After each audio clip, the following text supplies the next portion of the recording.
ο Εθνικός απογοήτευσε τους οπαδούς του στο ελληνικό, χάνοντας λίγο πριν τη λήξη μέσα από τα χέρια του μια σίγουρη νίκη απέναντι στην Καστοριά. Οι γηπεδούχοι πήραν νωρίς το προβάδισμα στο σκορ, όταν στη σέντρα του Ζαραδούκα στο 23ο λεπτό ο Καζάκης πήδεσε πιο ψηλά από όλους και νίκησε με κεφαλιά το Σιαράβα. Ο Εθνικός δημιούργησε τις ευκαιρίες για να σιγουρέψει την νίκη του, όμως ο Ναλιτζής δεν τα κατάφερε λίγο αργότερα. Στο 76 έγινε η φάση που σημάδεψε το παιχνίδι. Ο Φέρας ανατράπηκε στην περιοχή από τον τερματοφύλακα της Καστοριάς και ο διαιτητής κατελόγησε την εσχάτη των ποινών. Ο Λίμα όμως αστόχησε από τα 11 βήματα και σπατάλησε τη μοναδική ευκαιρία.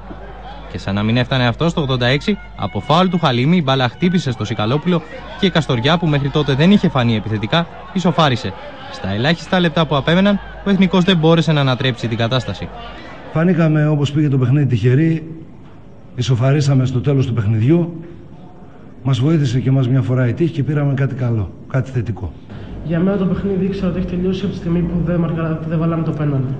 Est-ce que pour l'adversaire, c'est un bon moment de morale, de confiance? Γιατί για τον αντίπαλο υπάρχει μεγάλη αυτοεπίθεση εκείνη τη στιγμή. Et pour mon équipe, c'est un moment de stress. Και για την δικιά ομάδα υπάρχει πολύ